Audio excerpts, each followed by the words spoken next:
This meeting is being recorded. हरे कृष्णा। आप सभी भक्तों का हार्दिक स्वागत है हमारे आज के इस कार्यक्रम में श्री उपदेशामृत की कक्षा में।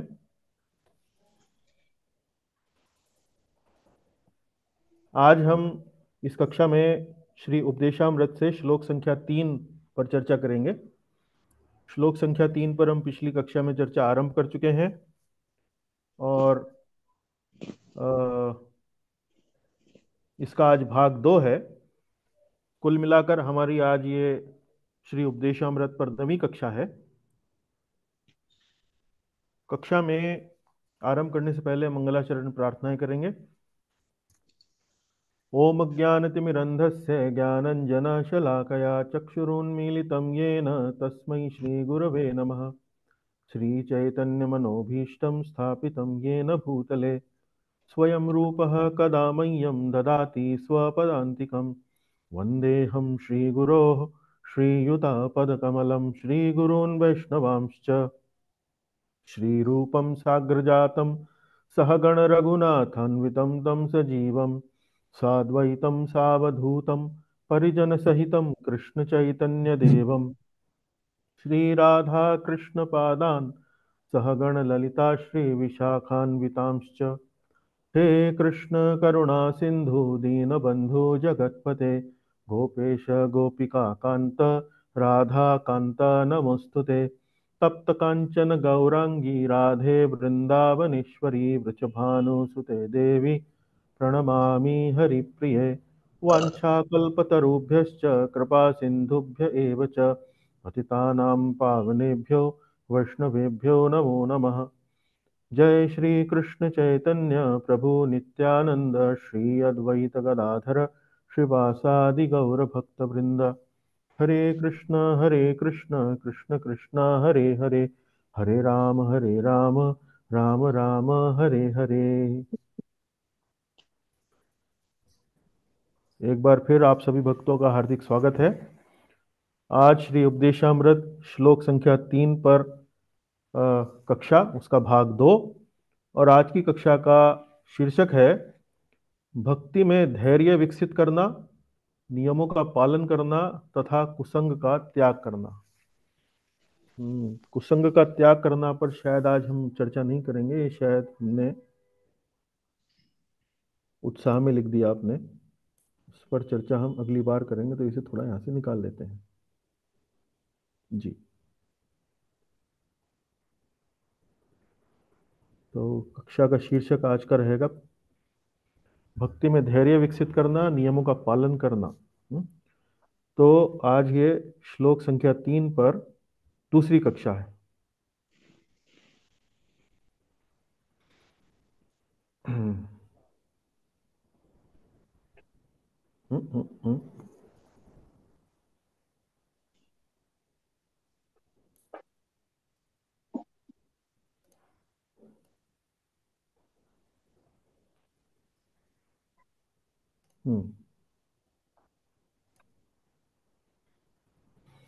पिछली कक्षा का पुनरावलोकन श्री उपदेशामृत श्लोक संख्या 3 6 गुण भक्ति को कैसे पोषित करते हैं। तो हमने पिछली कक्षा में श्लोक संख्या 3 पर चर्चा आरंभ करी थी और उस श्लोक पर जब हम चर्चा कर रहे थे तो हमने आपको ये 6 गुण बताए थे कि 6 गुण भक्ति में कौन से हैं जो हमारी भक्ति को पोषित करते हैं। तो 6 गुण कौन कौन से थे, आप में से कोई बता सकते हैं? कोई याद है किसी को?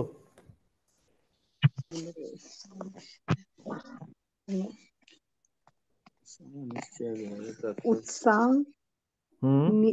निश्चय, धैर्य, जी। कर्म प्रवर्तनात्। तत्त कर्म प्रवर्तनात् को हिंदी में क्या कहेंगे? अभी नहीं अलग पता अलग था। भक्ति के नियमों का पालन करना। जी। ठीक है। और संग त्यागात सतो वृत्ते, संग त्यागात अर्थात कुसंग का त्याग करना। जी। और सतो वृत्ते मतलब पूर्ववर्ती आचार्यों के पद चिन्हों पर चलना। महान आचार्यों के पद चिन्हों पर चलना। तो ये 6 सिद्धांत जो हैं वो हमारी भक्ति को पोषित करते हैं। तो पिछली कक्षा में तो हमने पहले दो सिद्धांतों पर चर्चा करी थी, उत्साह और निश्चय पर। किंतु उत्साह और निश्चय पर चर्चा करने से पहले हमने एक लंबी कक्षा करी किस बात पर? इस बात पर कि वास्तव में भक्ति क्या होती है। तो भक्ति क्या होती है ये समझने के लिए हमने सबसे पहले ये समझाने का प्रयास किया कि भक्ति क्या नहीं होती है। तो कई बार लोग बाग भक्ति के बारे में अलग अलग कल्पनाएं करते हैं, अलग अलग इसके बारे में मनगढ़ंत विचार उनके होते हैं। तो एक बड़ा प्रचलित विचार यह है कि भक्ति कोई भावनात्मक विचार है या कोई काल्पनिक आनंद है। कई बार लोग बाग सोचते हैं कि भाई मेरे सपने में भगवान आए, मेरे हृदय में बहुत आनंद की अनुभूति हो रही है तो मैं भक्ति कर रहा हूँ। वास्तव में भक्ति के साथ आनंद होता है, लेकिन वास्तव में भक्ति क्या सिर्फ आनंद है? क्या आप मान लीजिए भगवान की कोई सेवा कर रहे हैं और हृदय में किसी प्रकार का यदि आप आनंद अनुभव नहीं कर रहे हैं तो क्या आप भक्ति नहीं कर रहे हैं? तो इसलिए ये सब बात समझाने का प्रयास किया हमने कि भक्ति क्या नहीं है। तो भक्ति भावुकता अथवा काल्पनिक आनंद नहीं है। भक्ति वास्तव में एक प्रकार का अनुशीलन है या एक प्रकार की साधना है। अनुशीलन, अनुशीलन का अर्थ क्या होता है? अनुशीलन का अर्थ होता है कोई व्यावहारिक सक्रियता, व्यावहारिक कार्यकलाप पर यह आधारित होती है, तो उसको भक्ति कहते हैं। तो भक्ति की लोकप्रिय समझ ये है कि ये वास्तव में केवल हृदय से संबंधित है। अगर हृदय में कुछ उमड़ घुमड़ हो रही है तो वास्तव में भक्ति है और अन्यथा नहीं है, लेकिन ऐसा नहीं है। हमने ये बताया, आपको भक्ति की परिभाषा भी बताई थी कि कृष्ण अनुशीलनम आनुकूल्येन श्री कृष्ण अनुशीलनम भक्तिरुत्तमा। भक्ति की परिभाषा भक्तिरसामृत सिंधु में दी गई है, जिसमें ये बताया गया है कि वास्तव में भक्ति का अर्थ यह है कि कोई भी गतिविधि, कोई भी कार्य जो श्री कृष्ण के प्रति किया जाए और अनुकूल भाव से किया जाए तो भक्ति कहलाता है।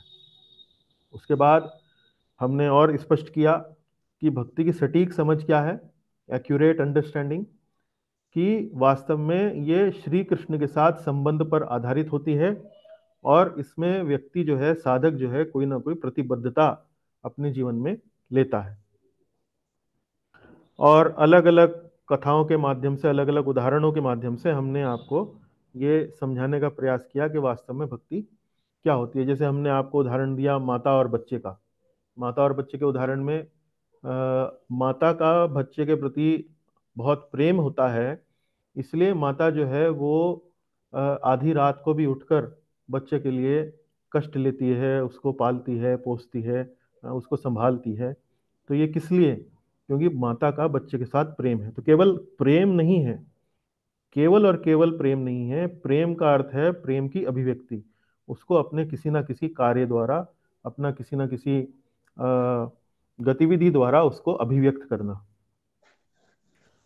फिर हमने राजा सोलोमन की कथा भी सुनी।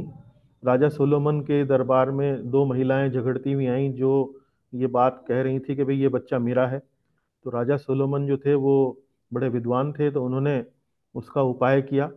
उन्होंने कहा कि इस बच्चे के दो टुकड़े कर दो और एक दोनों एक एक एक एक टुकड़ा दोनों को दे दो। तो जो वास्तविक माँ थी उसने बच्चे को लेने से इनकार कर दिया, बोले मैं बच्चा नहीं लूंगी, ये पूरा का पूरा बच्चा जो है वो इसी स्त्री को दे दो। तो राजा समझ गए कि वास्तविक माँ कौन है इसकी, क्योंकि वो स्त्री बच्चे के जीवन के लिए, बच्चे का त्याग करने के लिए तैयार हो गई। तो यही वास्तव में प्रेम है।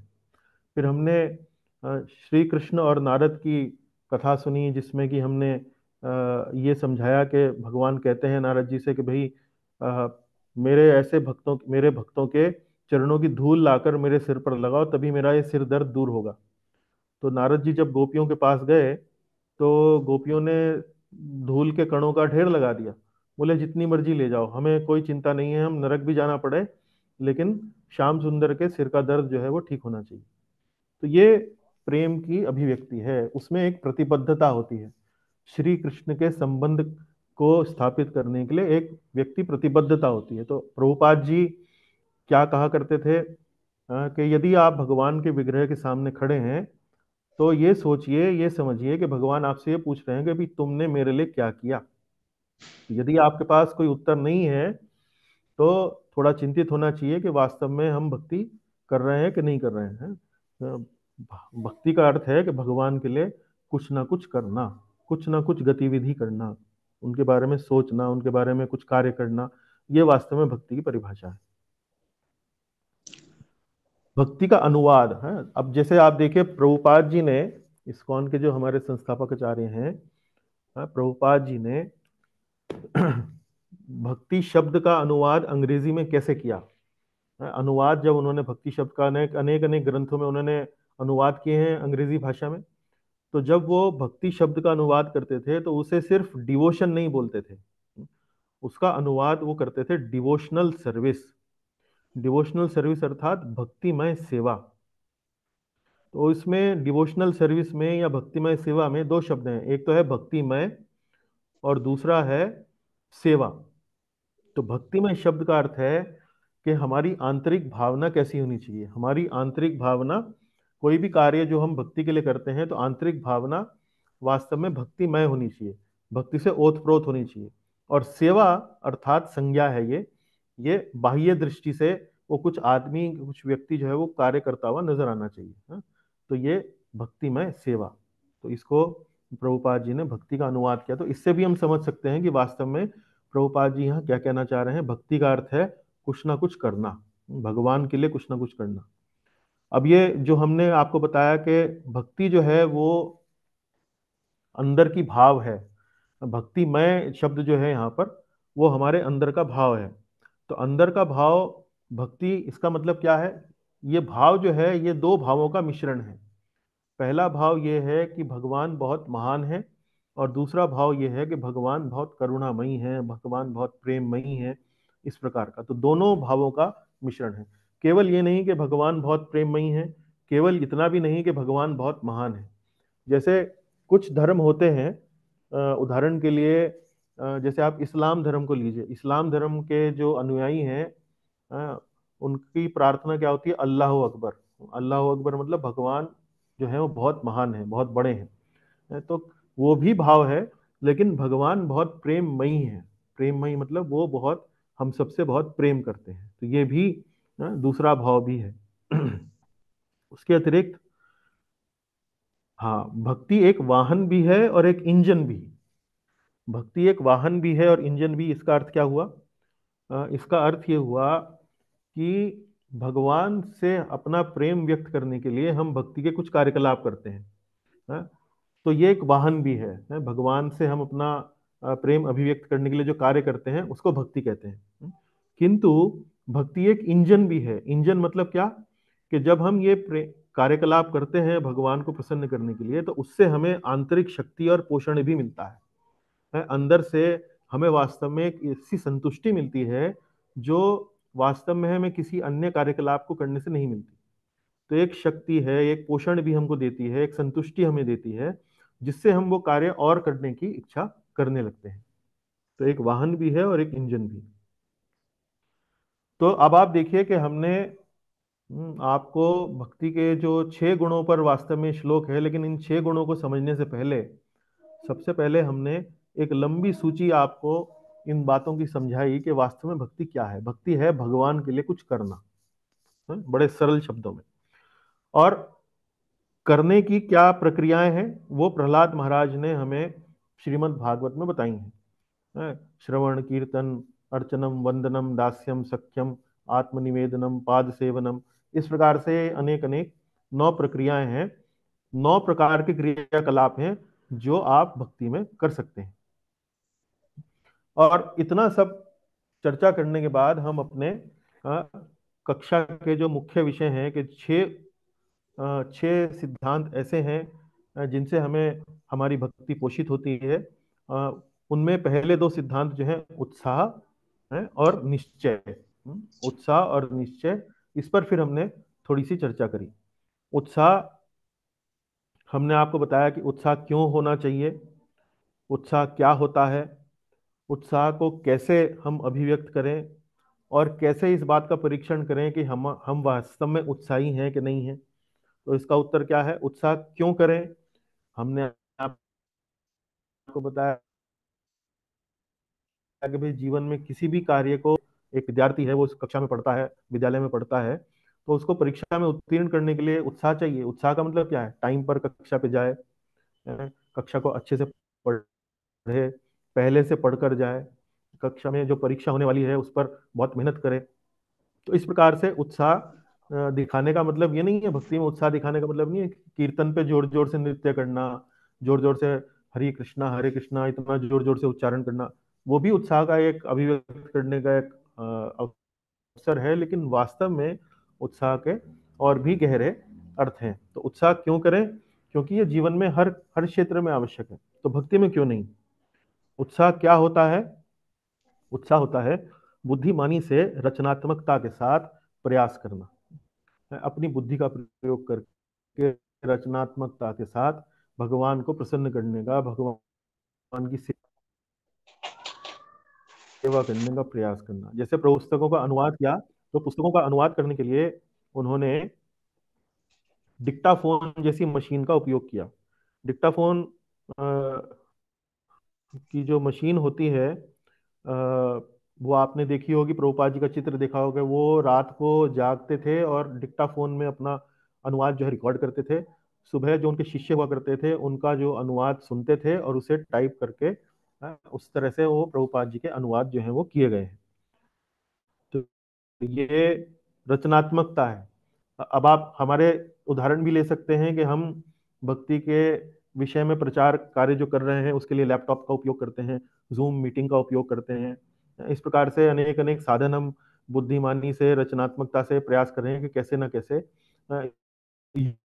यूट्यूब पे वीडियो की रिकॉर्डिंग डालते हैं ताकि अन्य लोग इसको देख सकते हैं।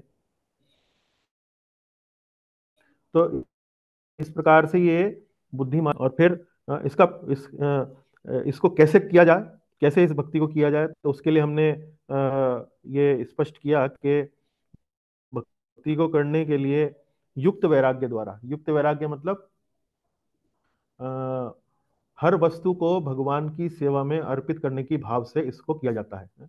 जैसे आप अपने घर को भी भक्ति में बना सकते हैं। मान लीजिए आप उसमें वैष्णवों को आमंत्रित करें, आप वहां पर सत्संग कीर्तन का कार्यक्रम आयोजित करें, तो इस प्रकार से भक्ति को युक्त वैराग्य द्वारा निष्पादित किया जा सकता है। और ये परीक्षण कैसे करें कि हम भक्ति कर रहे हैं कि नहीं कर रहे हैं?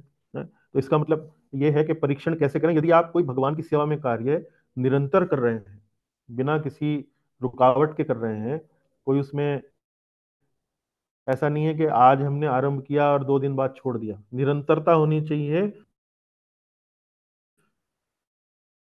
और एक प्रतिबद्धता होनी चाहिए। हम भगवान आपके लिए, आपके नामों का जप करेंगे, हम 4 माला हर रोज करेंगे, तो एक एक प्रतिबद्धता है कि भाई 4 माला करनी है और निरंतर करनी है, मतलब हर रोज करनी है, प्रतिदिन करनी है।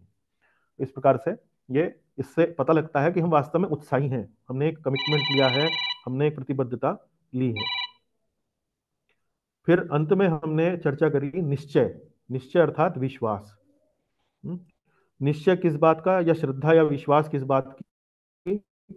श्रद्धा या विश्वास इस बात की कि अ, भ- शास्त्रों में श्रद्धा और गुरु के निर्देशों में श्रद्धा। उसके बाद ये विश्वास होना चाहिए कि भक्ति ही हमारे जीवन का एकमात्र उद्देश्य है। तीसरा, भक्ति के अलावा जो जो अन्य प्रक्रियाएं हैं, जैसे कर्म योग, ज्ञान योग, ध्यान,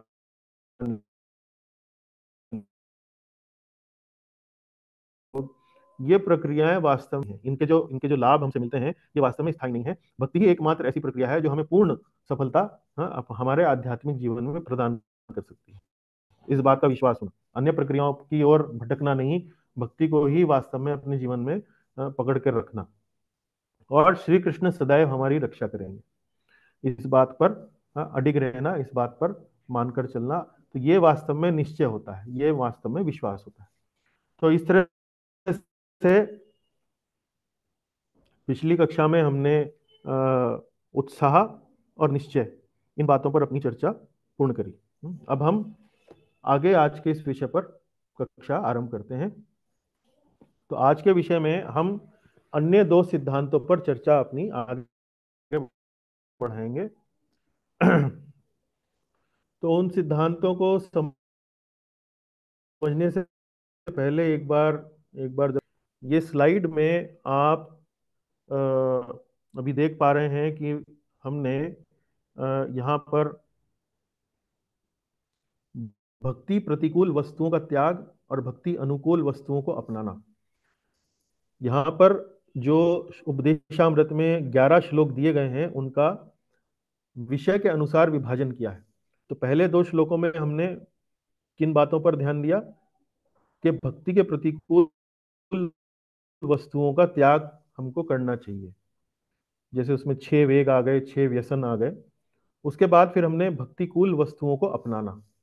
तो तीसरे श्लोक में ये 6 गुणों की जो हम चर्चा कर रहे हैं, जिसमें भक्ति अनुकूल वस्तुओं को हम अपना रहे हैं, उत्साह निश्चय धैर्यात् तत्त कर्म प्रवर्तनात्, संग त्यागात् सतो वृत्ति। तो ये 6 गुण यदि हम भक्ति में इस भावना से करते हैं, इस आगे बढ़ते हैं, तो भक्ति अनुकूल वस्तुओं को अपनाना। तो ये भक्ति अनुकूल वस्तुओं को अपनाने का जो ये विषय है, ये 7वें श्लोक तक चलता है। तीसरे श्लोक से आरंभ होकर 7वें श्लोक तक चलता है। तो ये एक बात है। और दूसरी बात, इस स्लाइड में आप देखें कि भक्ति की जो अवस्थाएं हैं, श्रद्धा, साधु संग, भजन क्रिया, अनर्थ निवृत्ति, निष्ठा, रुचि, आसक्ति, भाव, प्रेम, तो प्रत्येक श्लोक जो है उसको एक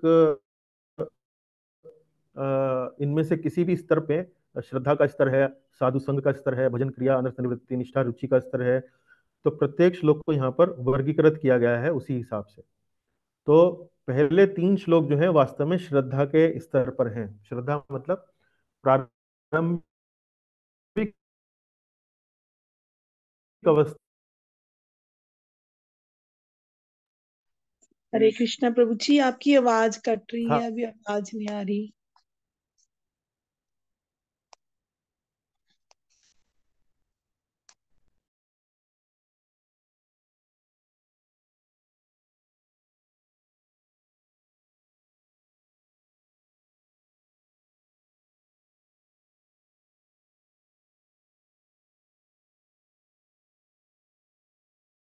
हम भक्ति आरंभ करते हैं तो हमारी श्रद्धा होती है, 6 व्यसनों का और 6 दोषों का, 6 निश्चय के साथ, धैर्य के साथ वो अपनी भक्ति श्रद्धा के स्तर पर आता है।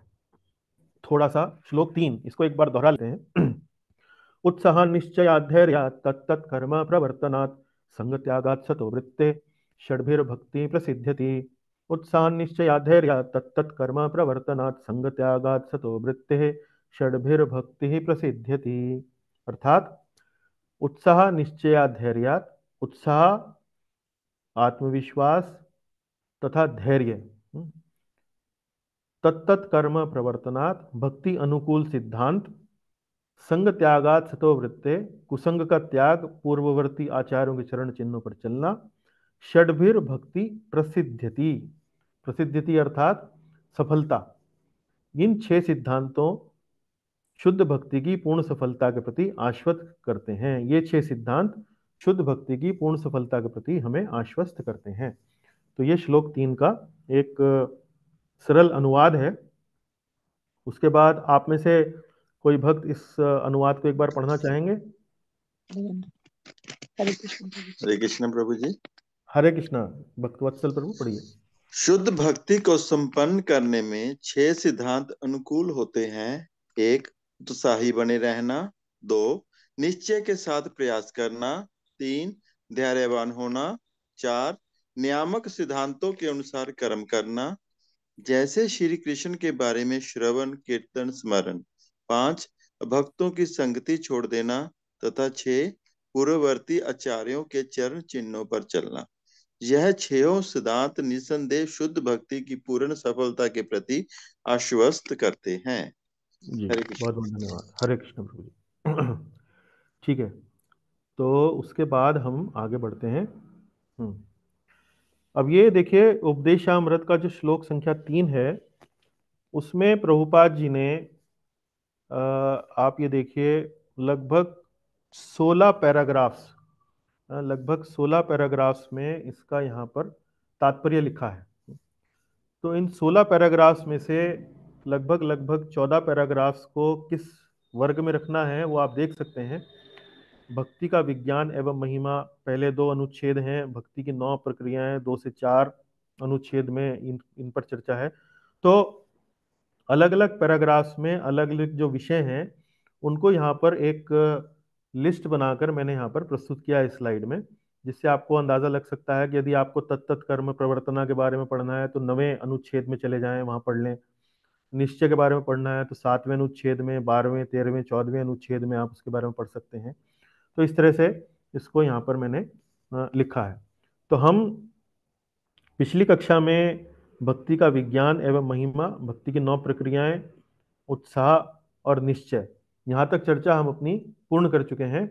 आज हम अपनी चर्चा धैर्य और तत्त कर्म प्रवर्तनात्, इन दोनों विषयों पर आज हम अपनी चर्चा आगे बढ़ाएंगे।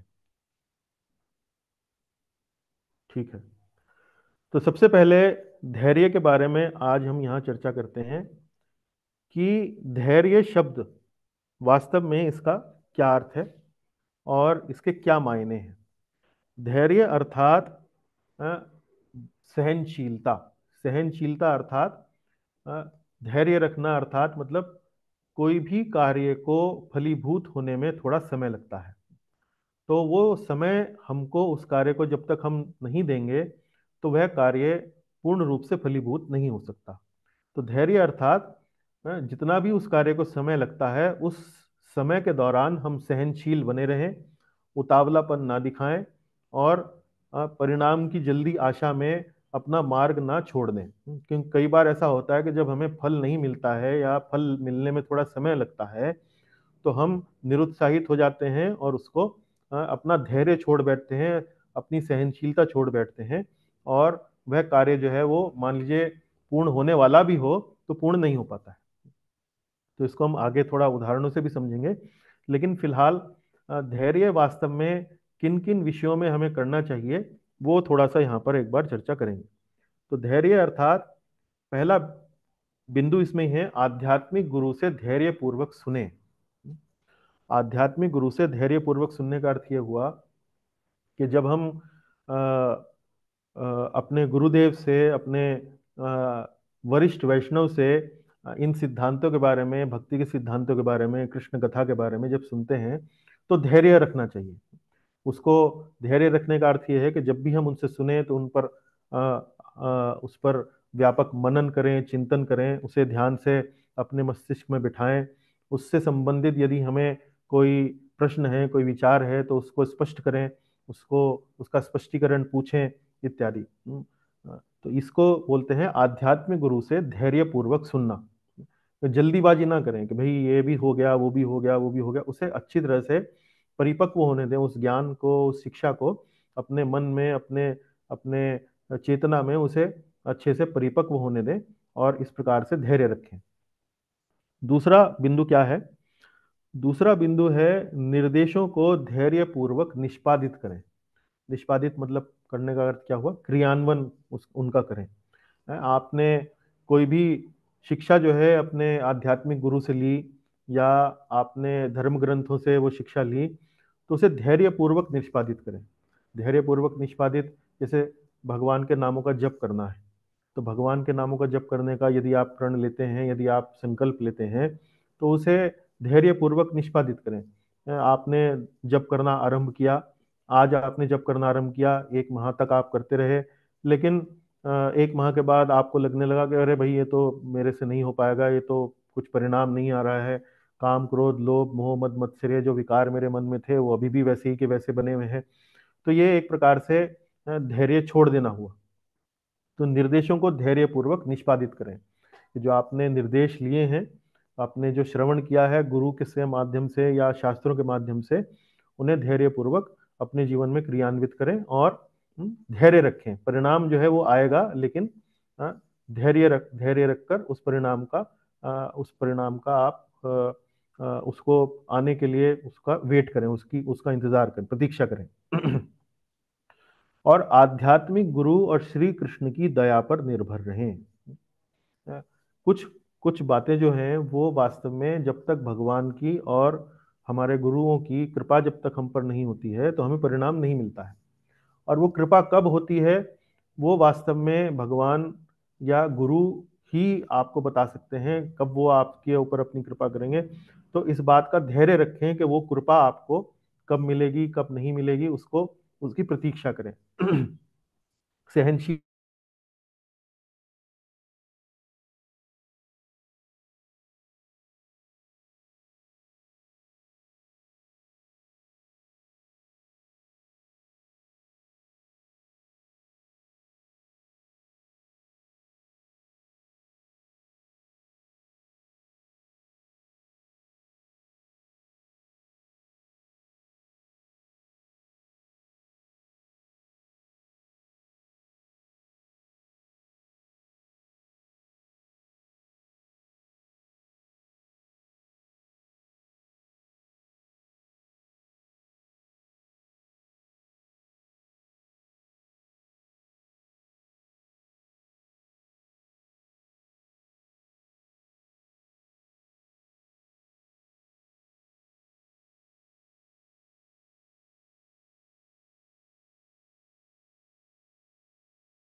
हरे कृष्णा।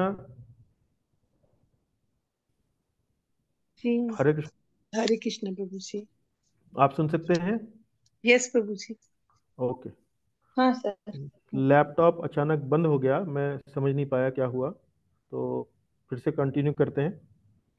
तो मैं आपको अभी स्लाइड देख पा रहे हैं आप लोग? नो प्रभु जी अभी नहीं।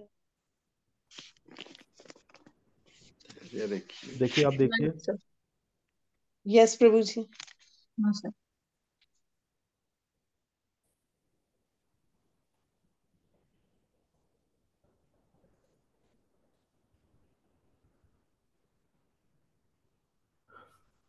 यहाँ तक आप सुन पाए थे? धैर्य जो हमने आपको बताया था, सहनशीलता, आध्यात्मिक गुरु से धैर्य हाँ जी। पूर्वक सुनना, निर्देशों को धैर्य पूर्वक निष्पादित करना, क्या उनकी आप ये दया। समझ पाए थे यहाँ तक?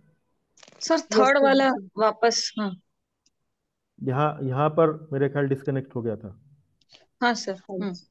अच्छा, तो मैं आपको बता रहा था कि अ, आध्यात्मिक गुरु और श्री कृष्ण की कृपा पर निर्भर रहना।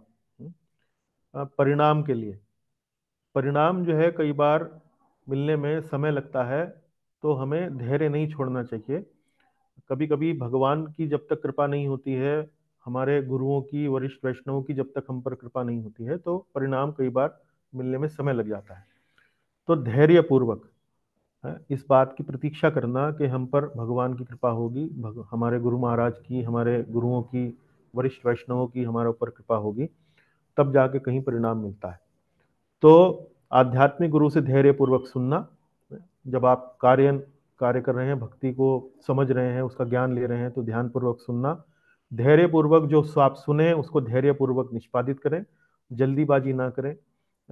और और परिणाम जो है वो भगवान की और वरिष्ठ वैष्णवों की, भक्तों की कृपा पर निर्भर करता है। तो इसके लिए प्रतीक्षारत रहें, उतावले ना बने। तो ये वास्तव में धैर्य इसको कहा जाता है। उदाहरण, अब हम कुछ उदाहरणों के माध्यम से समझने का प्रयास करेंगे, जैसे चिकित्सक एवं रोगी, या दूसरी भाषा में कहें डॉक्टर और पेशेंट, चिकित्सक एवं रोगी। तो हम भी अपने इस जीवन में रोगी हैं, भले ही ऊपरी तौर पर हमारा स्वास्थ्य जो है वो ठीक लगे। मेडिकल जांच यदि हमारी कराई जाए तो हो सकता है कि संभव है कि हम मेडिकल जांच में खरे उतरें, लेकिन वास्तव में एक रोग से हम सभी ग्रसित हैं, और वो रोग क्या है? वो है भवरोग। भवरोग के क्या लक्षण होते हैं? भवरोग के लक्षण होते हैं काम, क्रोध, लोभ, मोह, मद, मत्सर्य। काम, क्रोध, लोभ, मोह, मद, मत्सर्य, इन 6 विकारों का रोग जो है, लगभग लगभग, शुद्ध भक्तों की बात ना करें तो लगभग लगभग पूरा जगत जो है इन भव रोगों से ग्रसित है। तो जैसे अ, हमारे शरीर में कभी रोग लग जाए, तो हम उस रोग का निवारण करने के लिए किसी चिकित्सक के पास जाते हैं, किसी डॉक्टर के पास जाते हैं। तो डॉक्टर हमें हमारे रोग की जांच करता है, रोग को पकड़ता है, पहचान करता है, और रोग को पकड़ने के बाद, पहचान करने के बाद, वो जो चिकित्सक है हमें उसको दूर करने के लिए कुछ दवाइयाँ लिखता है, कुछ व्यायाम लिखता है, कुछ करना ना करना इस प्रकार की हमको सलाह देता है। तो क्या हम चिकित्सक के बताए हुए मार्ग पर जब हम चलते हैं, मान लीजिए 2 दिन हुए हमें चिकित्सक की दवाई खाते हुए, डॉक्टर साहब की दवाई खाते हुए 2 दिन हुए, तो क्या यह आवश्यक है कि वो 2 दिन में ही रोग चला जाएगा? ऐसा अक्सर नहीं होता है। उसके लिए हमें एक समय सीमा, 1 हफ्ता 2 हफ्ता, कई बार तो रोग जाने में कई महीने भी लग जाते हैं। तो हमें उस चिकित्सा को करने के लिए थोड़ा धैर्य रखना पड़ता है। जैसे डॉक्टर और पेशेंट, उसका रोगी का नाम अंग्रेजी में क्या लिखा है? पेशेंट। पेशेंट का मतलब क्या है? पेशेंट का अर्थ ही ये है कि भाई उसे धैर्य रखते हुए, पेशेंस उसको रखना है, इसीलिए उसको क्या बोलते हैं? पेशेंट बोलते हैं। चिकित्सक एवं रोगी।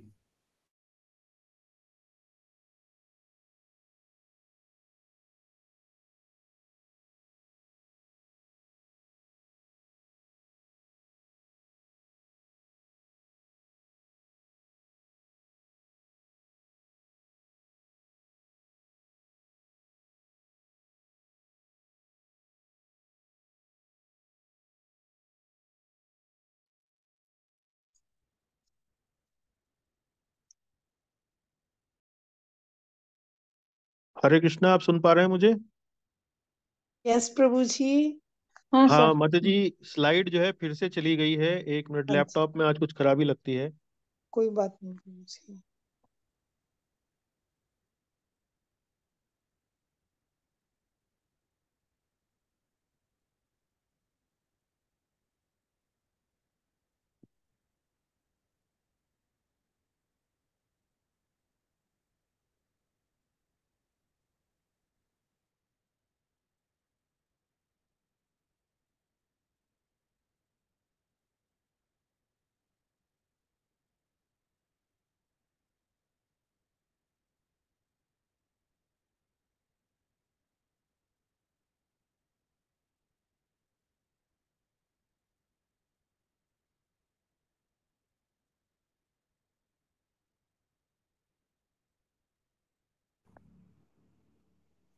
देखिए, आप स्लाइड देख सकते हैं?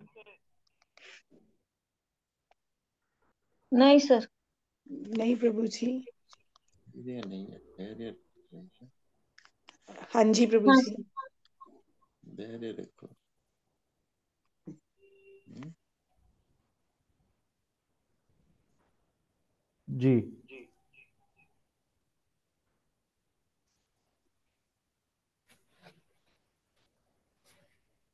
मुझे लगता है कि लैपटॉप गर्मी के कारण बंद हो रहा है।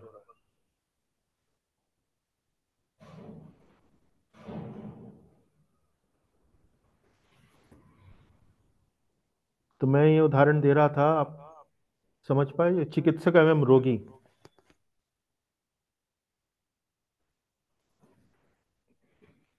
1 मिनट रुकिए जरा।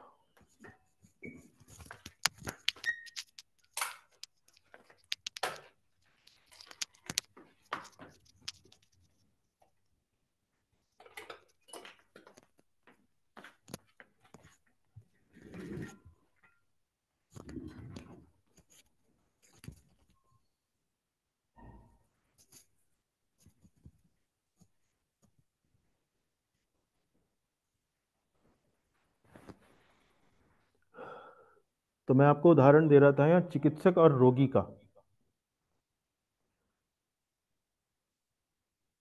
अब अगला उदाहरण है पति और पत्नी का। हरे कृष्णा, आप सुन पा रहे हैं ठीक से? यस प्रभु जी। ओके, ठीक हाँ है। सर। Yes sir. तो पति और पत्नी का उदाहरण, ये उदाहरण जो है प्रभुपाद जी ने अपनी तात्पर्यों में लिखा है। तो इस उदाहरण से क्या अर्थ है? इस उदाहरण में जब एक स्त्री और एक पुरुष का विवाह होता है, और जब वे पति और पत्नी बन जाते हैं, और स्त्री की इच्छा है कि वो पति से संतान प्राप्ति करे, तो संतान प्राप्ति करने के लिए जो संबंध पति और पत्नी में होना चाहिए, उसके बाद पत्नी को या स्त्री को लगभग 9 महीने प्रतीक्षा करनी पड़ती है, उसके बाद कहीं जाकर उसको संतान की प्राप्ति होती है। तो ऐसा नहीं है कि विवाह होने के अगले ही दिन स्त्री को जो है वो संतान की प्राप्ति हो जाए। तो प्रभुपाद जी ने उदाहरण दिया अपने तात्पर्य में कि उसको 9 महीने तक धैर्य रखना पड़ता है, उसको प्रतीक्षा करनी पड़ती है। तो दूसरा उदाहरण है धैर्य का। तीसरा उदाहरण है शिला प्रभुपाद जी ने कृष्ण भावना आंदोलन कैसे आरंभ किया। तो हम लोग प्रभुपाद जी के जीवन के बारे में जो थोड़ा बहुत आपको बता पाए हैं, उससे आप भी इस बात को अब समझते हैं कि प्रभुपाद जी ने वास्तव में कृष्ण भावना आंदोलन का जो आरंभ किया, वे सन 1965 सितंबर 1965 में अमेरिका देश की यात्रा उन्होंने करी। लेकिन उस यात्रा को करने के पहले लगभग लगभग 30-35 वर्ष पूर्व जब से उन्होंने अपने आध्यात्मिक गुरु से भेंट करी और आध्यात्मिक गुरु के शरण उन्होंने ली, उसके बाद उन्होंने अनेक अनेक कार्य ऐसे करे जिनसे वास्तव में ये जो 1965 सितंबर 1965 में जो उनको यात्रा करनी थी वो संभव हो पाई। उन्होंने प्रभुपाद जी ने जो पुस्तकें थी श्रीमद् भागवत भगवत गीता, उनका अंग्रेजी में अनुवाद किया। उसके बाद back to Godhead magazine आरंभ करी, उसको व्यक्तिगत रूप से जाकर घर घर जाकर दुकानों पर जाकर उसको वितरित किया। और उसके बाद भी उन्होंने प्रयास नहीं छोड़ा, करते रहे। फिर अमेरिका जाने के लिए उन्होंने टिकट का व्यवस्था करी, उनके पास कोई धन नहीं था, कोई साधन नहीं था, जैसे तैसे कहीं जाकर उन्होंने उसकी व्यवस्था करी, तब कहीं जाकर अमेरिका पहुंचे। अमेरिका पहुंचने के बाद भी उन्होंने न जाने कितने प्रयास करे। उस प्रयास को करने के बाद एक लंबे समय के बाद कहीं जाकर वो ये कृष्ण भावना का आंदोलन जो है वो आरंभ कर पाए। एक लंबी लड़ाई है, तो इस पूरी लंबी लड़ाई में कभी भी उन्होंने अपने धैर्य को नहीं छोड़ा। वो अपना कर्तव्य समझकर अपने गुरु महाराज की आज्ञा को पूरा करने की भावना से इस कार्य को करते रहे, करते रहे, करते रहे। कभी उन्होंने अपना धैर्य नहीं छोड़ा। तो इस तरह आप देख सकते हैं कि धैर्य अर्थात गुरु के गुरु के आदेशों को, शास्त्रों के आदेशों को निष्पादित करने के लिए हमको धैर्य रखना चाहिए। जब महाराज की, गुरु की कृपा होगी, भगवान की कृपा होगी, तब कहीं जाकर वो कार्य जो है उसका फल जो है वो हमको प्राप्त होता है। इसको एक और उदाहरण से हम समझ सकते हैं। जैसे अभी हम धैर्य के बारे में चर्चा कर रहे थे, तो उत्साह, निश्चय और धैर्य, इन तीन सिद्धांतों को हम एक और उदाहरण से हम समझ सकते हैं। और उदाहरण है यात्रा का। यात्रा का उदाहरण मान लीजिए आपको दिल्ली से वृंदावन तक की यात्रा करनी है। तो दिल्ली से वृंदावन की यात्रा करने के लिए आपके अंदर उतना उत्साह होना चाहिए, उतनी ऊर्जा होनी चाहिए, उतना पर्याप्त आपके अंदर एक शक्ति होनी चाहिए कि आप जब दिल्ली से वृंदावन गाड़ी चलाकर जाएं तो उतनी शक्ति आपके अंदर होनी चाहिए कि गाड़ी चलाकर आप वृंदावन पहुंच जाएं। तो ये हो गया उत्साह। और निश्चय क्या है? निश्चय का अर्थ ये है कि जब आप उस गाड़ी को चला रहे हैं, आप एक मार्ग पर चल रहे हैं, तो आपके अंदर एक ये निश्चय होना चाहिए, एक ये विश्वास होना चाहिए कि भाई जो सड़क मैंने पकड़ी है वो वास्तव में मुझे वृंदावन तक ले जाएगी। और धैर्य क्या है? जब आप वृंदावन जाने के लिए निकलेंगे अपने घर से, दिल्ली से मान लीजिए आप निकलते हैं अपने घर से, तो वृंदावन को ही आप एक क्षण में नहीं पहुंच जाएंगे। आपको गाड़ी कुछ समय के लिए चलाते रहना पड़ेगा, सही मार्ग को आपको पकड़कर चलना पड़ेगा। तो जब एक समय सीमा जब वो हो जाएगी, तब कहीं जाकर आप वृंदावन पहुंचेंगे। तो मार्ग पर चलते रहना, मार्ग को ना छोड़ना। इसी प्रकार से भक्ति का ये जो मार्ग है, जिसमें हम आपको अनेक अनेक कार्यकलाप बताते हैं कि भगवान का नामों का जप करें, प्रसाद खाएं, 4 नियमों का पालन करें, इस प्रकार से भक्तों का संग करें, आध्यात्मिक पुस्तकों में रुचि रखें, श्रवण कीर्तन करें। तो ये जो प्रक्रिया हम आपको भक्ति की बताते हैं, तो उस पर चलते रहना, पर्याप्त ऊर्जा के साथ चलते रहना और धैर्य रखना कि परिणाम जो है हमको मिलेगा। तो ये यात्रा के उदाहरण से उत्साह, निश्चय और धैर्य को हम भली भांति समझ सकते हैं। भक्ति और खेती में समानता। तो एक उदाहरण से और भी हम ये उत्साह, निश्चय और धैर्य को समझ सकते हैं, और वह खेती का उदाहरण। खेती का उदाहरण क्या है? जैसे हमने आपको बताया कि भक्ति वास्तव में एक प्रकार का अनुशीलन है। एक प्रकार का अनुशीलन, अनुशीलन अर्थात कोई ना कोई सक्रियता, कोई ना कोई क्रियाकलाप हम भगवान के प्रति जब हम करते हैं तो उसे अनुशीलन कहा जाता है। तो भक्ति और खेती में समानता है। कैसे? जैसे खेती में क्या करते हैं हम लोग? खेती में हम कोई बीज बोते हैं। बीज बोने के बाद हम हल चलाते हैं, उस धरती को उर्वरक बनाने के लिए, उस धरती को अ, बीज के पोषण के लिए, बीज के उगने के लिए, उसको अनुकूल बनाने के लिए। उसके बाद बीज बोने के बाद जब हम जब वो पौधा आने लगता है, उगने लगता है, तो वो पौधा जब छोटा होता है तो उसमें कई कीटाणु, कई पक्षी, पशु उसको नुकसान पहुंचा सकते हैं, हानि पहुंचा सकते हैं। तो हम उस पौधे की रक्षा करते हैं, उसके खेत के चारों तरफ कोई बाड़ लगाते हैं, या हम स्वयं वहां रहकर, उपस्थित रहकर पहरा देते हैं, और कोई ना कोई उसका रक्षा करने के लिए कोई ना कोई काम करते हैं। तब कहीं जाकर बीज बोना, हल जोतना, उसमें जल डालना, पौधों की रक्षा करना, कीटनाशक दवाइयों से उसकी सुरक्षा करना, तब कहीं जाकर वो पौधा बड़ा होता है, और एक समय के बाद जब हम प्रतीक्षा करते हैं तब कहीं जाकर हमें फल मिलता है। तो यहाँ अब आप देखिए, पानी देने के लिए, हल चलाने के लिए हमारे अंदर पर्याप्त ऊर्जा होनी चाहिए। तो ये किस बात का उदाहरण है? ये उदाहरण है उत्साह का। उत्साह होना चाहिए, ये इसको कहते हैं उत्साह होना, ऊर्जा होना अर्थात उत्साह होना। और जो भी प्रक्रिया से, मान लीजिए आप आम का पेड़ लगाते हैं, या आप गन्ने का पेड़ लगाते हैं, या आप धान की फसल लगाते हैं, तो ये विश्वास होना चाहिए कि भाई जो बीज मैंने बोया है इससे पौधा उगेगा। ऐसा विश्वास होना चाहिए। अगर कोई विश्वास ना हो कि भाई पौधा उगेगा ही नहीं, तो हम वो कार्य कैसे कर सकते हैं? तो निश्चय होना चाहिए कि जो खेती की जो विधि विधान बताए गए हैं उसके अनुसार यदि मैं बीज बोता हूँ, उनकी रक्षा करता हूँ, तो ये पौधा निश्चित रूप से उगेगा। तो ये विश्वास, इसको कहते हैं निश्चय। और फिर इतना सब करने के बाद ऐसा नहीं है कि अगले ही क्षण जो है पौधा या पेड़ जो है बनकर तैयार हो जाएगा। तो पौधे को उगने देने के लिए प्रतीक्षा करना, इसको बोलते हैं धैर्य। तो ये है भक्ति में उत्साह, निश्चय और धैर्य के अलग अलग उदाहरण, जिससे हमने ये समझने का प्रयास किया कि वास्तव में उत्साह, निश्चय और धैर्य क्या होता है। तो कई बार आप शास्त्रों में ये पढ़ते हैं कि भक्ति को भक्ति लता बीज भी कहा गया है। भक्ति लता बीज अर्थात उसको लता का उदाहरण से समझाया गया है। लता के समान होती है भक्ति। लता अर्थात बेल। तो भक्ति की लता जो है, जब उसका बीज बोया जाता है, जब साधक अपनी साधना आरंभ करता है, अर्थात यानी कि भक्ति का बीज बो रहा है अपने हृदय में, तो उस हृदय में, हृदय को आप ये समझिए कि हृदय एक खेत के समान है। उसमें जब आपने भक्ति के क्रियाकलाप आरंभ किए, तो इसका अर्थात यह है कि आपने अपने हृदय में उस भक्ति का बीज जो है, बीजारोपण कर दिया है। अब आपको उसे अलग अलग कष्टों से, अलग अलग खतरों से, जो उसको नुकसान पहुंचा सकते हैं, उससे बचाना होता है। तो इस यहाँ पर क्या होता है? यहाँ पर होता है कि जैसे कोई मांस ना खाना, कोई मदिरा ना पीना, कोई नशा ना करना, कोई जुआ ना खेलना, अवैध स्त्री पुरुष संबंध ना बनाना। तो इन सब बातों से आप अपनी भक्ति की रक्षा करते हैं। तो भक्ति को एक लता के समान बताया गया है।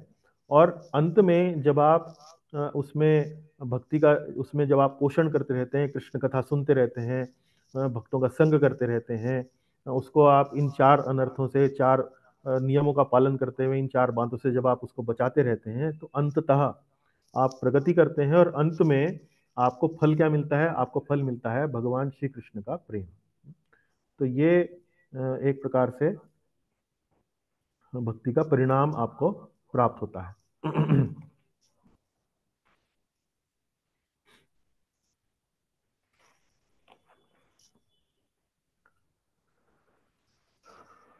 तो ये हो गया धैर्य। धैर्य अर्थात प्रतीक्षा करना, भक्ति के सिद्धांतों का पालन करते हुए उत्साह के साथ, निश्चय के साथ, धैर्य रखना, प्रतीक्षा करना कि हमें एक दिन परिणाम अवश्य मिलेगा। अब हम आते हैं अगले सिद्धांत पर। अगला सिद्धांत है तत्तत् कर्म प्रवर्तनात्, यानी कि सिद्धांतों का निष्पादन। सिद्धांतों का निष्पादन, भक्ति के हम कई सिद्धांत हम आपसे चर्चा कर चुके हैं, तो उनका निष्पादन करना, निष्पादन मतलब एग्जीक्यूट करना। तो भक्ति का तत्तत् कर्म प्रवर्तना का अर्थ क्या है, इसकी परिभाषा क्या है? उत्साह पूर्वक, विश्वास पूर्वक और कठोरता से उन सभी सिद्धांतों का पालन करें जो भक्ति का पोषण करते हैं। तो भक्ति के सिद्धांत हम कौन कौन से बता चुके हैं आप तक? 16 मालों का जप करना, भगवान को भोग लगाना, आध्यात्मिक पुस्तकों का, भक्तिमय पुस्तकों का अध्ययन करना, भक्तों का संग करना। तो ये अनेक अनेक सिद्धांत हैं जो भक्ति के निष्पादन में बताए जाते हैं। तो इनको उत्साह पूर्वक, विश्वास पूर्वक और कठोरता से उन सिद्धांतों का पालन करना। कठोरता का अर्थ ये है कि जैसे आपको कोई सिद्धांत बताया गया है, कोई नियम बताया गया है, तो उसको जिस प्रकार से बताया गया है उसी के अनुसार उसको एग्जीक्यूट करना, उसका निष्पादन करना। तो ये वास्तव में है तत्तत् कर्म प्रवर्तनात्। प्रभुपाद जी का एक कथन है कि पालन में उपेक्षा अथवा शिथिलता भक्ति में हमारी प्रगति बाधित करती है। तो दो दो बातें हो सकती हैं।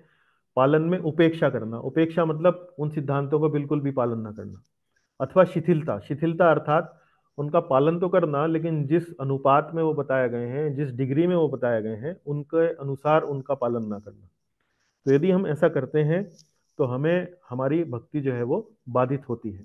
जैसे मैं आपको हमने सिद्धांतों का निष्पादन करने में कुछ विधियां बताई जाती हैं और कुछ निषेध बताए जाते हैं। जैसे मैंने आपको डॉक्टर और रोगी का उदाहरण दिया। डॉक्टर और रोगी के उदाहरण में हमने आपको बताया कि डॉक्टर जो है, चिकित्सक जो है, वो कुछ कार्य करने के लिए कहता है और कुछ कार्य करने के लिए मना करता है। तो इसी प्रकार से भक्ति में भी कुछ कार्य हमें करने हैं और कुछ कार्य हमें उनसे निषेध करना है, उनसे बचना है।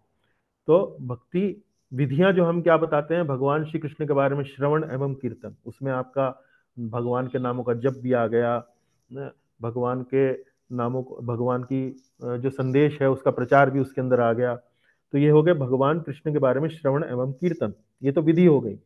और निषेध हमने आपको बताई हैं, मांसाहार, नशा, जुआ, अवैध यौन संबंध, इन सब बातों से हमें निषेध करना। तो ये तत्तत् कर्म प्रवर्तन, अर्थात सिद्धांतों का निष्पादन करना। अब प्रश्न ये उठता है, कई बार जब हम ये सिद्धांत बताते हैं भक्तों को या आम साधारण जनता को, जब ये सिद्धांत बताए जाते हैं तो अक्सर जो लोग हैं वो इस बात को चैलेंज करते हैं कि ये वास्तव में धार्मिक सिद्धांत कहाँ से आए। आप ये कहाँ से बता रहे हैं कि जी हमें भगवान के नामों का जप करना चाहिए, भगवान को भोग लगाना चाहिए और भक्तों का संग करना चाहिए, ये सब बातें वास्तव में कहाँ से हैं? तो धार्मिक सिद्धांतों की उत्पत्ति वास्तव में कहाँ हुई? अक्सर जब लोग हमको इस बात को लेकर चैलेंज करते हैं कि धार्मिक सिद्धांतों की उत्पत्ति कहाँ हुई, तो कई बार हम इसका स्पष्ट उत्तर नहीं दे पाते हैं। तो प्रचलित अवधारणा लोगों के मन में क्या है कि धार्मिक सिद्धांत वास्तव में कहाँ से आते हैं? ये धार्मिक सिद्धांत वास्तव में मनुष्य ने बनाए हैं ताकि समाज में नैतिकता की स्थापना की जा सके। ये प्रचलित अवधारणा है। आप किसी ऐसे व्यक्ति से जिसका आध्यात्मिक जीवन से, आध्यात्मिक विचारों से कोई लेना देना ना हो या वो जानता ना हो, अनभिज्ञ हो, यदि आप उससे चर्चा करें धर्म के बारे में या धर्म के जो नियम इत्यादि हैं, तो अक्सर आपको ये उत्तर सुनने को मिलेगा कि वो कहेंगे कि ये जो नियम वगैरह आप कर रहे हैं, धर्म में जो बताया गया है कि इस प्रकार करना चाहिए, उस प्रकार करना चाहिए, ये धर्म वास्तव में बनाया किसने है? धर्म वास्तव में पहले के जमाने में जो पुराने लोग थे उन्होंने कुछ नियम इत्यादि बना दिए, भगवान की कोई अवधारणा उन्होंने स्थापित कर दी। भगवान की अवधारणा स्थापित इसलिए कर दी ताकि लोग बाग जो है भगवान नाम के किसी व्यक्ति से डरें और उस डर के कारण समाज में नैतिकता की स्थापना की जा सके, समाज जो है सुचारू ढंग से वो चल सके। तो बड़ा प्रचलित ये मानना है लोगों का, बड़ी प्रचलित अवधारणा है, लेकिन ये एक त्रुटिपूर्ण अवधारणा है। इसमें कोई तंत्र नहीं है, इसमें कोई आधार नहीं है। लोग बाग आपको ये अवधारणा जब देते हैं तो ये भूल जाते हैं कि जब वो कहते हैं कि धर्म को मनुष्य ने बनाया है, तो इस बात का उत्तर वो नहीं दे पाते हैं कि वास्तव में मनुष्य को किसने बनाया है। यदि धर्म को मनुष्य ने बनाया है तो मनुष्य को किसने बनाया है। तो जब हम इस बात को गहराई से विचार करते हैं तो ये वास्तव में वास्तविकता के अति सीमित ज्ञान से उपजती है। ये जो दृष्टिकोण है कि धर्म को मनुष्य ने बनाया है, ये वास्तविकता के अति सीमित ज्ञान से उपजती है। वास्तविकता का सीमित ज्ञान क्या है, इसका अर्थ क्या है इन शब्दों का। हम जो अपने चारों तरफ ये जो जगत देखते हैं, ये एक वास्तविकता का प्रतीक है। ये एक वास्तविकता है जो हमारे सामने है। हम एक नगर के निवासी हैं, हम एक देश के निवासी हैं, हम पृथ्वी लोक पर रहते हैं। इस पृथ्वी लोक पर एक 25% भाग, 30% भाग जो है धरती है, 70% भाग जल का है। हमारे चारों ओर आकाश है, इस आकाश में अनेक अनेक प्रकार के पशु पक्षी विचरण करते हैं। तो ये एक वास्तविकता हमारे चारों ओर है। लेकिन क्या ये वास्तविकता ही केवल वास्तविकता है? क्या इसके बाहर कोई और वास्तविकता नहीं है? ये बात हम भूल जाते हैं। तो जब हम धार्मिक शास्त्रों की, धर्म शास्त्रों की जब बात करते हैं, तो वास्तव में हमें पता लगता है कि वास्तविकता इससे कहीं अधिक बड़ी है। और जो लोग इस प्रकार की अवधारणा रखते हैं कि धर्म को केवल मनुष्य ने बनाया है, वो इस वास्तविकता के अति सीमित ज्ञान के कारण इस प्रकार से सोचते हैं। जब हम धर्म ग्रंथों का गहराई से, बुद्धिमानी से, अच्छे वरिष्ठ भक्तों के मार्गदर्शन में जब हम उनका अध्ययन करते हैं, तो हम इस बात को समझने लगते हैं कि वास्तविकता इस जगत से, इस भौतिक जगत से कहीं आगे और भी है। और तब हम इस बात को समझने लगते हैं कि ये सब जो कुछ बनाया है, ये वास्तव में किसी परम शक्ति ने बनाया है। उस परम शक्ति ने इसको बनाने के पीछे बहुत अपना मस्तिष्क जो है वो लगाया है। तो इस प्रकार से इत्यादि इत्यादि हम इन बातों को जब समझने लगते हैं, तो ये बात हमको समझने में कठिनाई नहीं होती है कि वास्तव में धर्म को मनुष्य नहीं, वास्तव में धर्म को भगवान ने ही बनाया है। मनुष्य को भी भगवान ने बनाया है और धर्म को भी भगवान ने बनाया है। तो ये जो सिद्धांत हैं, ये जो भक्ति के सिद्धांत हैं, तत्त कर्म प्रवर्तना, ये जो सिद्धांत हैं कि हम इस प्रकार से भगवानों का नाम का जप कर, भगवान के नामों का जप करें, इस प्रकार से भक्तों का संग करें, ये जो सब सिद्धांत हैं, ये वास्तव में भगवान से ही आ रहे हैं। भगवान ही ये सिद्धांत देते हैं ताकि इन सिद्धांतों पर चलकर जो जीव है वो पुनः वापस उन तक पहुंचने की जो उसकी यात्रा है वो पूरी कर सके, वो पूर्ण कर सके। इस बात का प्रमाण कहाँ है? शास्त्रों में इस बात का प्रमाण देने के लिए मैं ये श्रीमद् भागवत के श्लोक का उदाहरण लूंगा, इसका सहारा लूंगा। तो ये श्लोक जो है वो छठे स्कंद के तीसरे अध्याय के 19वें श्लोक से लिया गया है। तो ये 19वां श्लोक है। ये कहता है, धर्मम तु साक्षात् भगवत प्रणीतम न वै विदुर ऋषयो नापि देवः न सिद्ध मुख्या असुरा मनुष्यः कुतो नो विद्याधर चारणादयः। ये श्लोक में 4 पंक्तियां हैं। इन 4 पंक्तियों में जो सबसे प्रथम पंक्ति है वो वास्तव में प्रमाण है कि, शास्त्रीय प्रमाण है, शब्द प्रमाण है कि वास्तव में धर्म की उत्पत्ति कहाँ से होती है।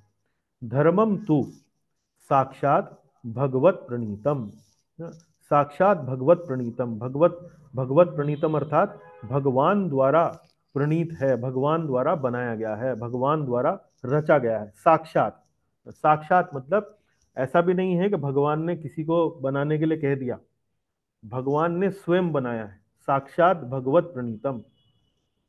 वास्तविक धार्मिक सिद्धांत भगवान द्वारा अधिनियमित होते हैं। उसके बाद क्या लिखा गया है वो भी पढ़ना आवश्यक है। नवै विदुर ऋषयो नापि देवः, अर्थात यद्यपि पूरी तरह से सतोगुण में स्थित, यहाँ तक कि शीर्षस्थ ग्रहों पर रहने वाले महान ऋषि भी वास्तविक धार्मिक सिद्धांतों का पता नहीं लगा सकते हैं।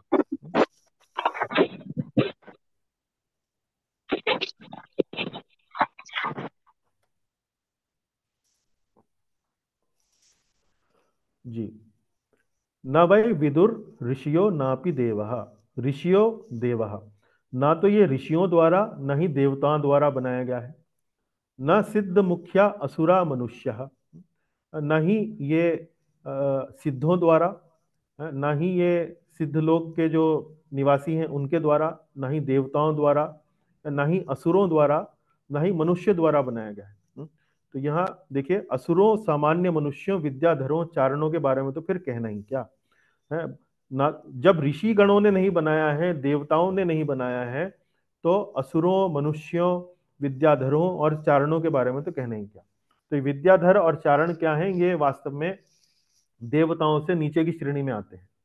असुरों, सामान्य मनुष्यों, विद्याधरों और चारणों के बारे में तो कहने क्या। तो यहाँ श्रीमद् भागवत के प्रमाण के आधार पर हम ये बात स्पष्ट रूप से कह सकते हैं कि धर्म वास्तव में कहाँ से आया है।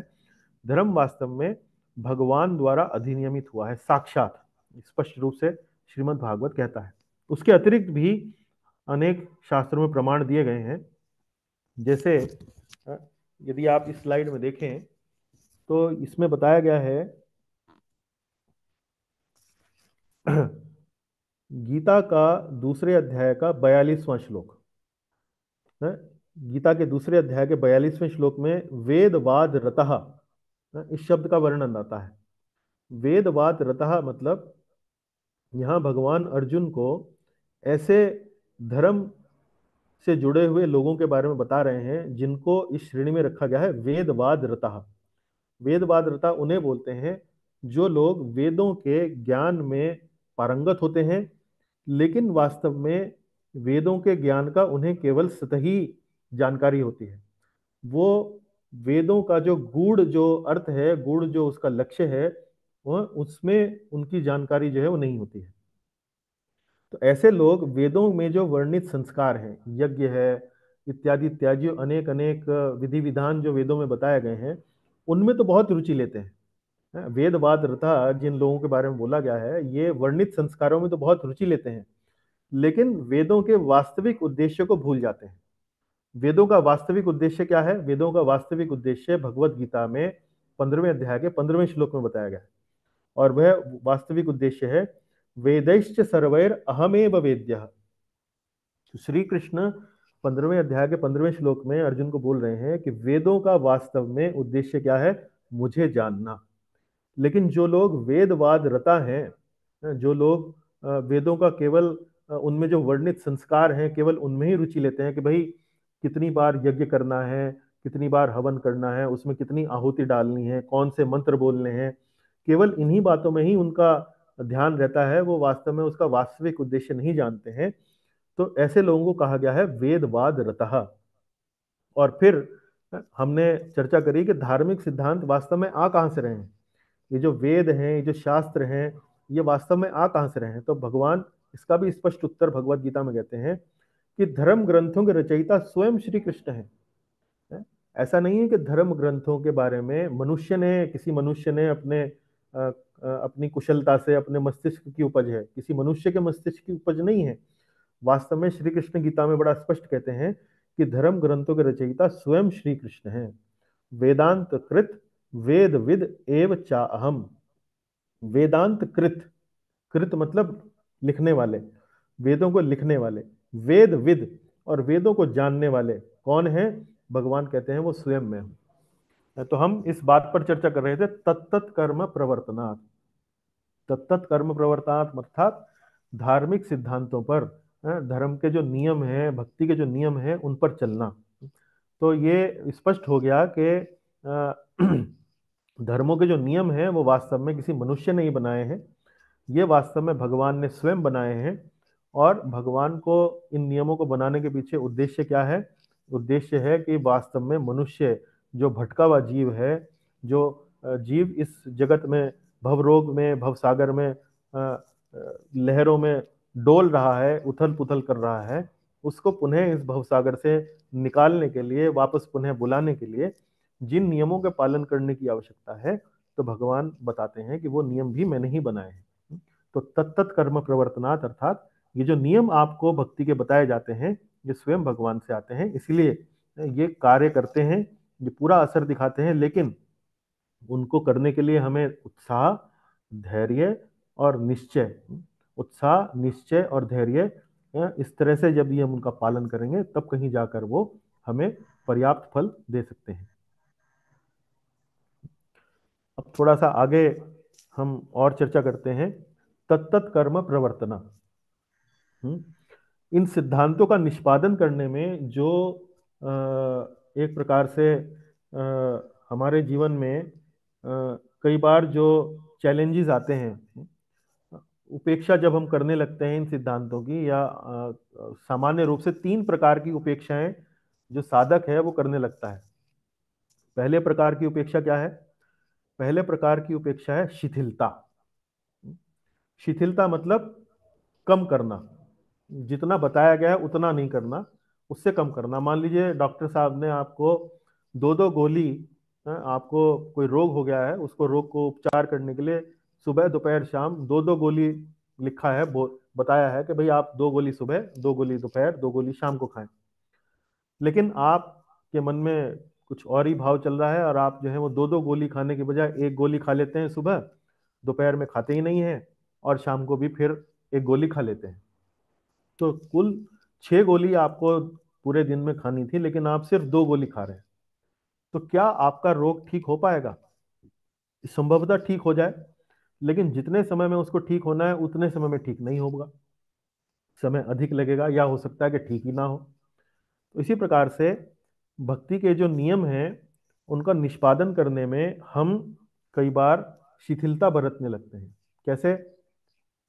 प्रभुपाद जी ने बताया कि भाई 16 माला का जप हमें नियमित रूप से करना है। विशेष रूप से जो भक्त दीक्षा ले चुके हैं उनके लिए बताया है कि 16 माला का जप हमें नियमित रूप से रोज करना है, प्रत्येक दिन करना है।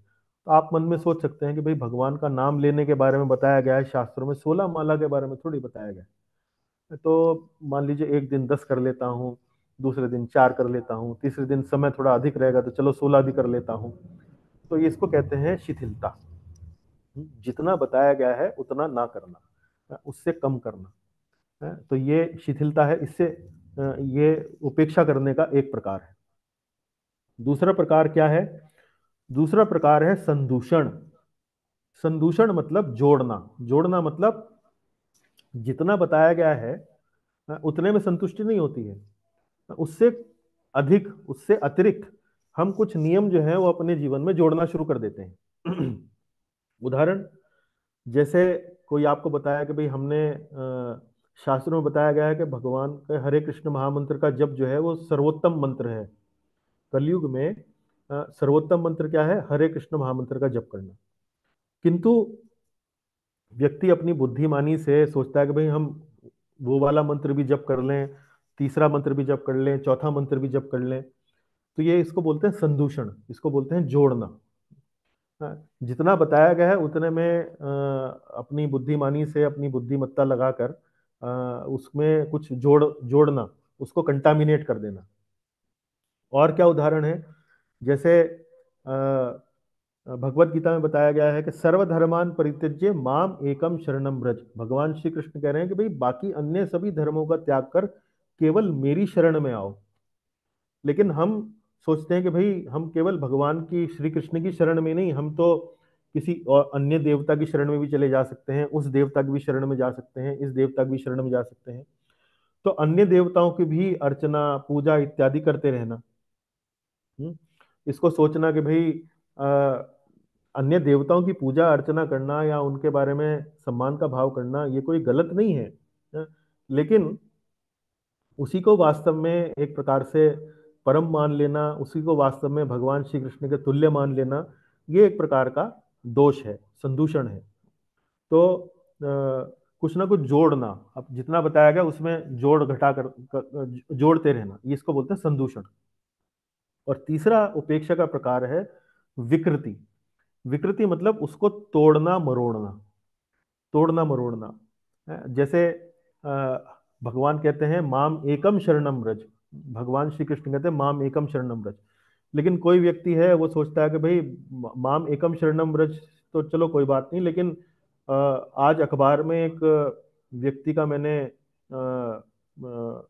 का मैंने विज्ञापन देखा, और वो व्यक्ति जो है मुझे बड़ा अच्छा लगा। और वो व्यक्ति का विज्ञापन में लिखा था कि भाई यदि हम उस व्यक्ति के नामों का जप करें तो हम वास्तव में सफल हो सकते हैं। जैसे एक बार प्रभुपाद जी ने एक बार प्रभुपाद जी से उनके किसी शिष्य ने पूछा कि प्रभुपाद जी, आपने बताते हैं कि वास्तव में जो भगवान जो व्यक्ति अपने आप को भगवान का भक्त मानता है, उसकी तुलना में जो व्यक्ति अपने आप को भगवान के भक्त का भक्त मानता है या भगवान के सेवक का सेवक अपने आप को समझता है, वो कहीं अधिक महान होता है। तो यदि हम इस सिद्धांत को देखें तो मुझे हरे कृष्ण महामंत्र को जप करने की आवश्यकता नहीं है। तो यदि मैं अपना पूरा दिन प्रभुपाद प्रभुपाद प्रभुपाद प्रभुपाद प्रभुपाद इस प्रकार से जप करता रहूं, तो भगवान मेरे ख्याल से, मेरे विचार से अधिक प्रसन्न होंगे। तो प्रभुपाद जी, उसने शिष्य ने सोचा कि ये बात जब मैं प्रभुपाद जी के सामने कहूंगा तो प्रभुपाद जी बड़े प्रसन्न होंगे कि तो मेरे नाम के जप करने की बात कर रहा है, और ये बात सुनकर प्रभुपाद जी को बड़ा आनंद होगा। लेकिन प्रभुपाद जी ने कहा कि नहीं, हमें इस प्रकार से हमें इस प्रकार से तोड़ना मरोड़ना नहीं है, नियमों को तोड़ना मरोड़ना नहीं है, उनमें कोई विकृति उत्पन्न नहीं करनी है। शास्त्रों में हरे कृष्ण महामंत्र को जपने का ही प्रावधान बताया है, तो हमें हरे कृष्ण महामंत्र ही वास्तव में जप करना चाहिए। तो अब मान लीजिए कोई व्यक्ति इस प्रकार से विज्ञापन देने लगे कि आप मेरे नाम के जप करो और उससे आपको वास्तव में आध्यात्मिक लाभ होगा, तो हमें इन सब बातों पर नहीं चलना है। हमें शास्त्रों में जो वास्तव में हमें शिक्षाएं दी गई हैं, हमें उन पर चलना है, और उन पर ये कोई तोड़ मरोड़ कर, विकृति उत्पन्न कर कर या संदूषण कर कर, उसमें कुछ अलेख से कुछ जोड़कर या उसको कम कर कर हम उनकी उपेक्षा ना करें, और नियमों का, सिद्धांतों का निष्पादन जैसे बताया गया है वैसे ही उनका पालन करें, तो हम वास्तव में आगे प्रगति कर सकते हैं। तो ये तत्त कर्म प्रवर्तन, इसका यहाँ पर अर्थ हुआ। तो यहीं तक आज हम अपना चर्चा जो है उसको रखेंगे, और अगले सत्र में हम अपना जो कुसंग त्याग है उस पर हम अपना चर्चा जो है उसको आगे बढ़ाएंगे। तो इसी के साथ श्री उपदेशामृत का आज का ये जो श्लोक संख्या 3 है, इस पर हम अपनी चर्चा यहाँ पर, दूसरे भाग की चर्चा यहाँ समाप्त करते हैं। श्री उपदेशामृत की जय, शिल प्रभुपाद की जय। कोई यदि प्रश्न हो, कोई आपकी टिप्पणी हो, तो उसको हम चर्चा कर सकते हैं। हरे कृष्णा प्रभु जी। हरे कृष्णा माता जी। धन्यवाद प्रभु जी। धन्यवाद। क्वेश्चन था, जैसे आपने पिछली क्लास में बताया था प्रजल्पा के बारे में, कि जी। जैसे हमने किसी की निंदा नहीं करनी। मान लो हम्म प्रभु जी, हमें पता लगे कि कोई हमारे पीछे हमारे लिए बहुत गलत बोल रहा है, तो क्या हम्म हमें उसको सहन करना चाहिए, रखना चाहिए, या किसी को ऐसी बातें करनी चाहिए? देखिए, यदि आपको बड़ा स्पष्ट है कि आपके बारे में कोई इस प्रकार से अ, अ, दुर्व्यवहार आपके प्रति वो कर रहा है, तो उसको आपको बड़े एक तरीके से समझदारी से इस प्रकार की जो बातें हैं उसका सामना आपको करना चाहिए। मान लीजिए कभी किसी ने आपके बारे में इस प्रकार की कोई बात कर दी, या जो आपको अप्रिय लगी या आपको अच्छी नहीं लगी, तो अगर ये कोई एक दो बार आम बात है, मतलब एक दो बार कहीं हो गई, तो सहन कर लेना चाहिए, उस पर ज़्यादा ध्यान नहीं देना चाहिए। लेकिन अगर ये कोई व्यक्ति जानबूझकर गलत भावना से आपको नुकसान या आपको हानि पहुंचाने की भावना से, उसने एक प्रकार से बड़ा व्यक्तिगत एक अपना एक निश्चय कर लिया है कि तो मुझे करना ही करना है, तो फिर अ, इसको सहन करते रहना भी एक प्रकार से उचित नहीं होगा। जैसे कि आप देख सकते हैं महाभारत के युद्ध में, तो महाभारत में पांडवों के प्रति कई प्रकार के कौरवों ने अत्याचार किए। जैसे भीम भीम को उन्होंने विष दिया, उसके बाद हत्या करने का भी प्रयास किया, लाक्षागृह में आग लगाई, उसके बाद द्रौपदी का चीरहरण का प्रयास करके उनको अपमानित करने का प्रयास किया, युद्ध क्रीड़ा में छल से हराया, अनेक अनेक प्रकार के षड्यंत्र, अनेक अनेक प्रकार का प्रयास उन्होंने किया कि कैसे ना कैसे इनको हानि पहुंचाई जाए, इनकी हत्या तक कर दी जाए। लेकिन परिवार के मान सम्मान के कारण पांडव जो है उसे सहन करते चले गए। आप पांडवों की सहन शक्ति का अंदाजा लगाइए कि उनकी हत्या तक करने का प्रयास किया गया, लेकिन फिर भी वे चुप रहे। उसके बाद जब अंत में जो वास्तव में जब पानी जब सर से कब ऊंचा हुआ, जब द्रौपदी की भरी सभा में जो उसका चीरहरण वस्त्र हरण करने का जब प्रयास किया गया, तब वास्तव में एक प्रकार से ये हो गया कि भाई अब तो सहन करना जो है वास्तव में दुर्बलता कहलाई जाएगी। तब उन्होंने युद्ध करने का निर्णय किया, और युद्ध करने का निर्णय करने के बाद भी श्री कृष्ण जो है वो शांति दूत बनकर वहां जाते हैं और प्रयास करते हैं कि किसी प्रकार से ये जो युद्ध है वो टल जाए। लेकिन दुर्योधन की ऐसी हट थी कि वो अ, उनको पांडवों को सुई के नोक बराबर भी जो उनके हक की जो उनकी जो जमीन थी वो देने के लिए तैयार नहीं था।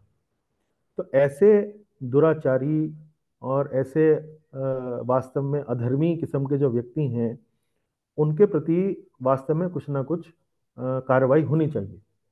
तब जाकर तब जाकर कहीं जाकर वो युद्ध हुआ।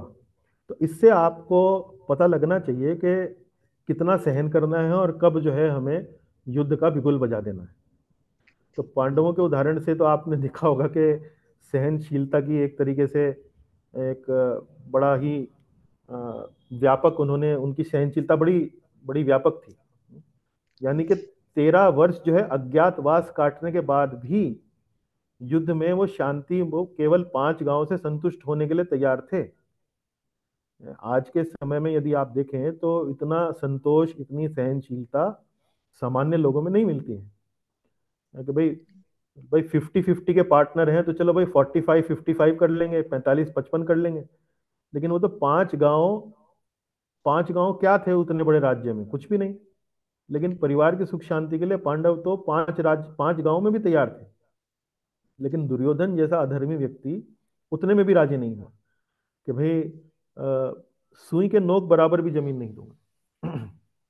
लेकिन यदि कुछ इस प्रकार की कार्रवाई होती है और एक कम्युनिटी में होती है, तो आप वहां पर जो वरिष्ठ लोग हैं, वरिष्ठ जन हैं, उनको बीच में डालकर इस प्रकार का कोई ना कोई कार्य जो है आप उसको सेटल कर सकते हैं कि भाई उस व्यक्ति को आप थोड़ा समझाएं, वो हमारे बारे में ऐसे बोल रहा है या बोल रही है, उसको उससे बातचीत करें। तो इस प्रकार से मतलब कुछ ना कुछ आप कर सकते हैं। लेकिन इससे आशा है आपके प्रश्न का उत्तर हो गया होगा।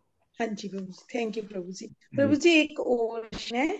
जी। प्रभु जी, मान लो हम प्रचार नहीं कर पा रहे, हम लेकिन अपनी मंगला आरती, माला टाइम पे करना, बुक रीडिंग करना, भागवतम पढ़ना ये कर रहे हैं, क्या फिर भगवान हमसे खुश नहीं होंगे? नहीं, खुश होंगे, क्यों नहीं होंगे। क्योंकि देखिए प्रभु जी आप, प्रचार से नहीं होती देखिए हमसे। प्रचार जो है, हाँ आप जी। जब आप देखिए कोई भी व्यक्ति प्रचार का प्रचार के अलग अलग स्तर हैं। आप जैसे स्वयं अपने जीवन में आपने भक्ति के सिद्धांतों को अपनाया है, ये अपने आप में ही प्रचार है। जब आपसे लोग मिलने आते हैं, आपके घर में कोई लोग मिलने आते हैं, वो आपको जानते हैं कि भैया आप भगवान का नाम लेते हैं, आप भगवान की पूजा करते हैं, भोग लगाते हैं, तो प्रचार होगा कि नहीं होगा? यस प्रभु जी। प्रचार होगा कि नहीं होगा? तो प्रचार करने के लिए देखिए, जो युद्ध होता है उसमें सैनिक 2 प्रकार के होते हैं। एक सैनिक तो वो होता है जो सीमा पर जाकर डायरेक्ट शत्रु के छाती पर गोली चलाता है, और पीछे भी कुछ सैनिक होते हैं जो इस बात का ध्यान रखते हैं कि जो घायल होंगे वो अस्पताल में आएंगे तो उनकी सेवा शुश्रूषा करनी है। कुछ सैनिक होते हैं जो अ, सीमा पर जहाँ युद्ध चल रहा है वहां पर गोली पहुंचानी है, शस्त्र पहुंचाने हैं, खाने पीने का सामान पहुंचाना है, वो कार्य भी करते हैं। है तो कोई अब तो सैनिक जो है वो कई प्रकार के हैं। तो यदि आप साक्षात या डायरेक्ट प्रचार नहीं कर पा रहे हैं किसी कारण से, हाँ जी। तो कोई ना कोई ऐसा कार्य करें जो प्रचार करने में सहायता हो। तो आप कोई ना कोई ऐसा कार्य कर सकते हैं, जैसे पुस्तक वितरण करना। पुस्तक वितरण करना, आप कुछ पुस्तकें जो है अपने घर में रख सकते हैं और समय समय पर जाकर पुस्तक वितरण में आप सहायता कर सकते हैं। प्रसाद वितरण में सहायता करना।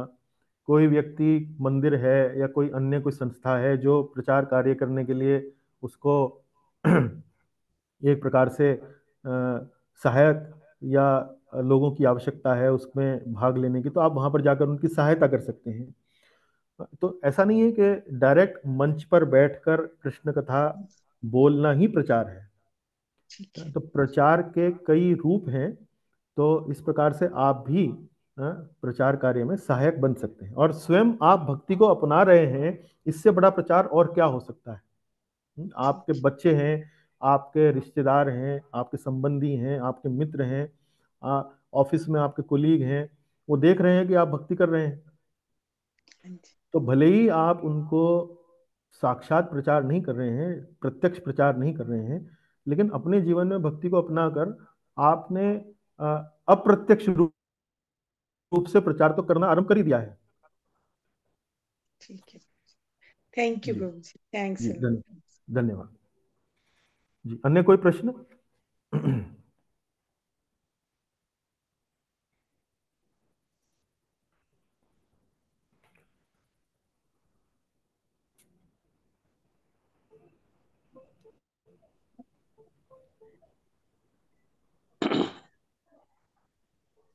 सुबोध जी, कोई प्रश्न आपका?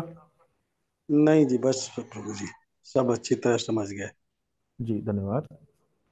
देखें और कौन है जो हमसे जुड़े हैं आज।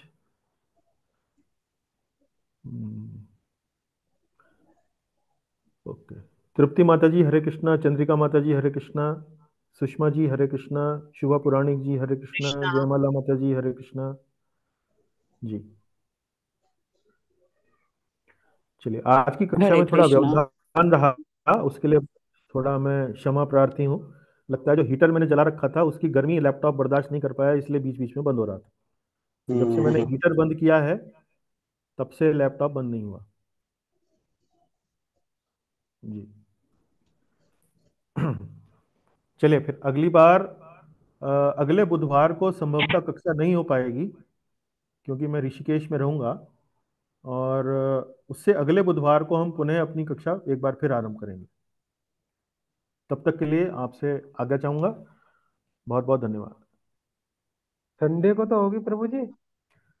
सैटरडे, संडे, वेडनेसडे जो आने वाले हैं उनमें कक्षा हम नहीं कर पाएंगे।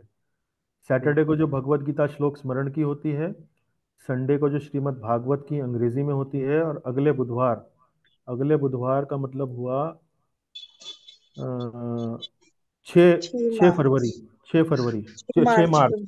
6 मार्च। तो 2 मार्च, 3 मार्च और 6 मार्च को होने वाली कक्षाएं हम नहीं कर पाएंगे। तो उसके बाद हम फिर से अपनी कक्षाएं आरंभ करेंगे।